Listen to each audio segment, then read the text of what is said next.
করা লাগবে। আমার বংশের 100 জনের 98 জন এরকম ছিল। আমি ঘোষণা দিয়ে দিয়েছি অলরেডি, কারণ এরা খুব খুশি ছিল আমি ছেলে থাকাকালীন। এরা খুব খুশি ছিল। আমার বাবাকে মাঝে মাঝে টিটকারি দিত যে নাও করো এবার জামাত ইসলাম। 5 তারিখের পরে ও যখন পালিয়েছে 1:30টার সময়, বিকাল 5টা বাজতে বাজতে বাড়ি থেকে কল আসছে, ভাতিজা আমরা সব আল্লাহর ওলি হয়ে যাচ্ছে। এখন আল্লাহর ওলি হচ্ছে। এর আগে কি করেছিলে? কাফেরদের জানাজা পড়া জায়েজ আছে? ঘোষণা দিয়েছি যারা ইসলাম কায়েম হবে এইটা চাই না, সে আমার বংশের লোক না, আমার বাবা হলেও জানাজায় আমারে ডাকবেন না। কারণ ওর জানাজা হামজানা কাবা শরীফের ইমাম পড়ালেও জাহান্নামে যাবে। মানে কাফের যারা, এক কথাই বলছি, ইসলামের কোন বিধানকে জানার পরে যারা গোপন করে রাখে এরাও এক প্রকার ডিজিটাল কাফের। আর এই বাংলাদেশে এটা সবচাইতে বেশি। এই কথা বলছে না কেন? 2 নম্বরে মুশরিক, এটা কঠিন শব্দ। কোরআনে কারীম জানিয়েছে ওয়াল্লাযী আরসালা রাসূলাহু বিল হুদা ওয়া দীনিল হক লিইয়ুযহিরাহু আলাদ-দীনি কুল্লিহি ওয়ালাউ কারিহাল মুশরিকুন। তিনি সে আল্লাহ যিনি তার রাসূলকে দ্বীনে হক দিয়ে, সত্যের বিধান দিয়ে দুনিয়ায় পাঠিয়েছেন। যত নিয়ম নীতি, যত ধর্ম তন্ত্র মন্ত্র আছে সব যেন পেছনে ফেলে দিয়ে আল্লাহর দিনকে তিনি দাঁড় করায়। এসাহার মানে বিজয় করা, এসাহার মানে প্রকাশ করা। রাসূলের দায়িত্ব ছিল দুনিয়ার সব ধর্ম, সব নিয়ম নীতি তন্ত্র মন্ত্রের উপরে আল্লাহর কোরআন, আল্লাহর ইসলামকে তিনি বিজয় করবেন। আর আসতে বলেন, এই কাজ করতে গেলে সবচাইতে বেশি নারাজ হবে, মন খারাপ হবে মুশরিকদের। এটা যে বাস্তব, এই 15 বছর দেখেছেন। ওরা শেষ পর্যন্ত না পেরে কোরআন যেন দেশে কায়েম না হয় এজন্য নিষিদ্ধ করেছিল 1 তারিখে। আল্লাহ পুরা উল্টিয়ে 4 তারিখ আসতে আসতে পুরা পাল্টিয়ে দিয়েছে। বাংলাদেশে কোরআন কায়েম হওয়ার বিপক্ষে সবচাইতে বেশি মুশরিকরা। মুশরিক এই দেশে বেশি নেই, না না, এটা নেই বলেই তো প্রতিবেশী যারা, ওরা এই দেশকে যেন মুশরিক বানানো যায় এজন্য বহু কায়দায় ষড়যন্ত্র করছিল।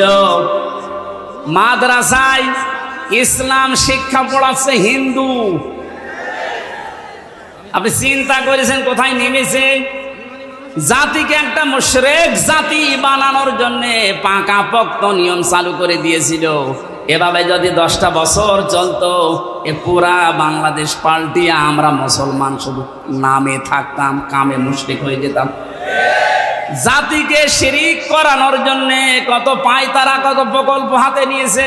মোড়ে মোড়ে মূর্তির নামে, ভাস্কর্যের নামে, এই কথা বলছে না, এটা যে শিরিক সেটার প্রমাণ পেয়েছে। 5 তারিখে আসরের আগেই সব শেষ। আমার কুষ্টিয়ায় যেটা ছিল বিকাল 5টা পর্যন্ত, এই 1:30টার পর থেকে আরম্ভ হয়েছে, 5টা পর্যন্ত শুধু ভাঙতে সময় গেছে। শয়তানি এত শক্ত ছিল, এত টাকা খরচ করে বানিয়েছে। কি করলেন আপনি? শুধু কুষ্টিয়া না, কোটি কোটি টাকা খরচ করে সারা দেশে যেভাবে শিরিক চালু করেছিলেন, এদেশের মানুষের আর কিছু না থাক, অন্তত যাদের অল্প ঈমানও আছে এদেরকে দিয়ে আপনি শিরিক করাতে পারবেন না। এই জন্য মাত্র 3-4 ঘন্টার ব্যবধানে পুরা দেশ থেকে শিরিকের যত শিকড় ছিল সব মূলোৎপাটন করে ফেলেছে। কথা বলেন ঠিক কিনা? আমরা শিরিক করে আল্লাহর কাছে কিয়ামতের ময়দানে অজরে কাঁদতে চাই না। আমরা, আল্লাহ আমাদেরকে বাঁচিয়ে দিয়েছে। আল্লাহ যেহেতু বাঁচিয়েই দিয়েছে, ভবিষ্যতে কেউ যেন আমাদেরকে শিরিক করাতে না পারে সজাগ থাকা লাগবে। কোনো দরকার নেই মাথার উপরে কারো ছবি রাখা, ওখানে আল্লাহু আকবার লিখে রাখেন, আয়াতুল কুরসি লিখে রাখেন, শয়তান আসবে না। যদি কাউকে আপনি উপরে রাখেন, এটা কোরআনের পুরা খেলাফ। অকালিমাতুল্লাহি হিয়াল উলিয়া আল্লাহু আজিজুল হাকীম। আল্লাহ পাক বলেন উপরে থাকবে আমার কালেমা। কোন কারণে মরা মানুষের ছবি টাঙানো লাগবে ওখানে? এটা প্রকাশ্য একটা শিরিক। এটা কি? এই মুশরিকরা সবচেয়ে বেশি কাঁদবে। একটা রাষ্ট্র কত বড় দুর্নীতিগ্রস্ত হলে জাতীয় মসজিদের ইমাম পর্যন্ত পালিয়ে যায়। ছোটখাটো মসজিদের ইমাম যারা জালেমদের সহযোগী তারা তো পালিয়েছে। সর্বোচ্চ মসজিদ বাইতুল মুকাররমের খতিব পর্যন্ত পালিয়েছে। দোষ না থাকলে, ভয় না থাকলেও পালাবে কি করতে? কোথায় পৌঁছিয়েছিল? আল্লাহ আমাদেরকে হাতে ধরে বাঁচিয়েছে। 3 নম্বরে আল্লাহর দরবারে কাঁদবে সবচাইতে বেশি মুশরিক, মুনাফিক। 4 নম্বরে বেদাতি। ইসলামের নাম বলে ইসলামের ভেতরে প্রবেশ করিয়ে ইসলাম বলে চালিয়ে দেয়। এটা বাংলাদেশে খুব বেশি ছিল। এই ব্রাহ্মণবাড়িয়া, কুমিল্লা এলাকায় এখন সবগুলো মাথা নিচু হয়ে গেছে। বিশেষ করে চট্টগ্রাম এলাকায় যে নূরে বাংলা, ইংলিশ বাংলা, জাঙ্গি হুজুর নাম শোনেননি? প্রকাশ্য বেদাত চালু করেছিল। কবরের পাশে যে বলতো, হে খাজা, ও আল্লাহর ওলি, আপনার কাছে পরীক্ষার্থীরা এসেছে, একটু দোয়া করে দিন। আরে কবরে যারা থাকে ওরা সব চাইতে বড় অসহায়, সে কি করে দোয়া করবে? সুতরাং এই বেদাত যারা চালু করেছিলেন, এই শিরিক, তাদেরকে এখন জাতির শিক্ষা দেওয়া দরকার। নয়তো সময় যদি একটু নরম হয়ে যায়, ওই বেদাতিগুলো কিন্তু আবার মাথা ছাড়া দিয়ে উঠবে। 5 নম্বরে সবচেয়ে বেশি কান্নাকাটি করবে হারামখোর, যেটা এখন কাঁদতেছে। আমি কয়েকদিন আগে বাইরের কয়েকটা রাষ্ট্র ঘুরে আসলাম, মালয়েশিয়া, সিঙ্গাপুর দিয়ে, দেখেছি যে হারামখোর যারা, তাদের সম্পদ কি পরিমাণ। বেগম পাড়া বানিয়েছে। ভ্যান চালিয়ে যদি উপায় করা লাগতো কিয়ামতের আগে, বেগম পাড়া বানাতে পারতো না। সবগুলো টাকায় জনগণের। কথা বলুন। শিক্ষকদের বেতন হয় না, আর ওর এক মেয়ের বিয়েতে 12,000 কোটি টাকা খরচ করে। ওর মুখে মারবেন না কোন জায়গায় মারবেন? হারামখোর যারা, থামেন। কি করবেন? হারাম উপায় করে হাসি সেলিমের দিকে তাকান, দরবেশের দিকে তাকান। টাকা কম ছিল ওর, কিন্তু সব টাকা এই দরবেশের। হারাম, হারাম এবং হারাম। কিচ্ছু নিয়ে যেতে পারবেন না হারাম উপায়কারী যারা। যেহেতু বর্ডার এলাকার মানুষ আপনারা, এই এলাকায় তো আর হারাম নেই। এই পাশের মাল ওই পাশে দেয়, ওই পাশের মাল এই পাশে নিয়ে আসে। এটা চুয়াডাঙ্গার দর্শনার্থীর দায়িত্বে ছিল এমপি টগর, ওর ভাই বাবু এই কাজে জড়িত ছিল। এখান থেকে স্বর্ণ পাচার করে প্রতিবেশীকে দিয়ে দিত, আর প্রতিবেশী থেকে নিয়ে আসতো ডাল। তাও মসুরের ডাল না, ফ্যান্সি ডিল। জনগণ শাস্তিও দিয়েছে। এরকম অবৈধ ইনকাম করে যা বানিয়েছিল সব আল্লাহর রাস্তায় পুড়িয়ে দিয়েছে। এখান থেকে একটু শিক্ষা নিতে পারেন না? এত বড় বড় হারামখোর, এদেরকে যদি আল্লাহ এরকম অপমান করতে পারে, আপনি আর আমি কিচ্ছু না। কার জন্য হারাম কাজ করবেন, কার জন্য হারাম উপায় করবেন?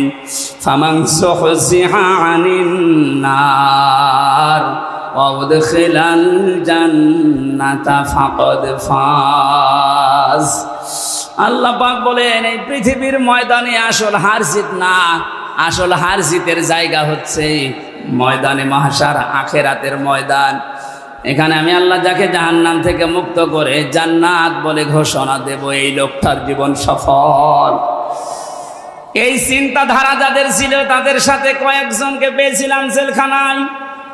তার 1 নম্বরে আমার দৃষ্টিতে ভালো মনে হয়েছে ডাক্তার শফিকুর রহমান, জামাত ইসলামের শ্রদ্ধাভাজন আমিরকে।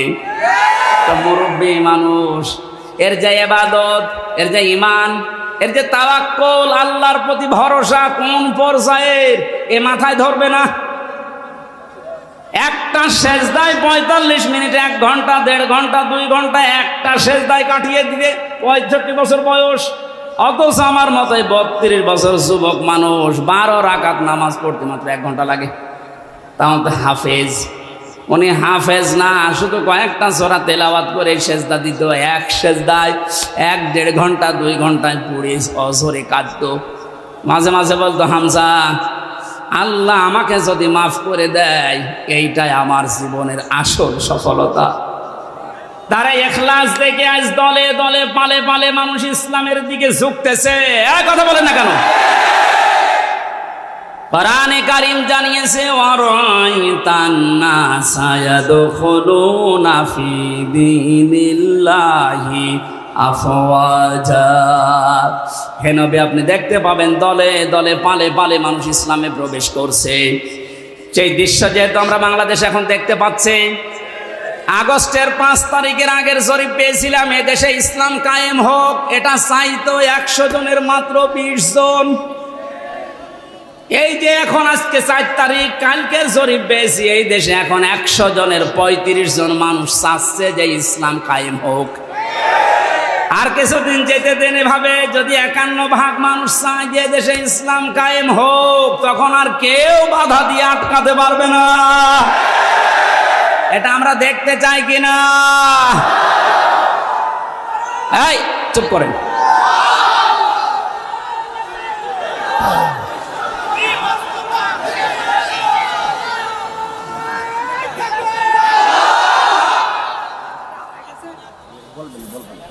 সাতক্ষীরাবাসী, আমার বয়স যেহেতু 32, আমি দেখি না। এই যে মুরব্বী যারা আছে এনারা দেখেছে এ দেশটা বাবা চালিয়েছিল, কেমন দেখা গেছে।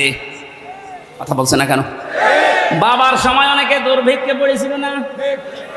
কথা বলে না কেন? স্বামী চালিয়েছিল, শহীদ প্রেসিডেন্ট জিয়াউর রহমান, তাও আমরা দেখেছি না? আমি দেখি না, ওনারা দেখেছি। চাচা চালিয়েছে, সকালে এক কথা বলতো, বিকাল আর এক কথা। যেভাবে হোক অন্তত 9 বছর আমি দেখি নাই, কারণ আমার 92 সালে জন্ম। বউ চালিয়েছে, যেভাবে হোক। ভাবিও চালিয়েছে। এখন শুধু দেখতে বাকি আছে, কোরআন দিয়ে সংসদ চললে কেমন দেখা যায়। এইটা দিয়ে দেশ চললে কি শান্তি, আপনি এখনো দেখেননি, বোঝেনও নি। এটা এবার বোঝার সিস্টেম আসতেছে। আল্লাহর কাছে মুসাফির অবস্থায় হাজারো মানুষ নিয়ে দোয়া করছে, আল্লাহ জীবনে কিছুই যদি তোমার ভালো না লাগে, আজকের এই দৃশ্য দেখে অন্তত এটা কবুল করো যে কোরআন দিয়ে দেশ চলছে, এটা যেন আমরা দেখে মরতে পারি। আকাঙ্ক্ষা আছে কাদের? দেখি লিল্লাহি তাকবীর।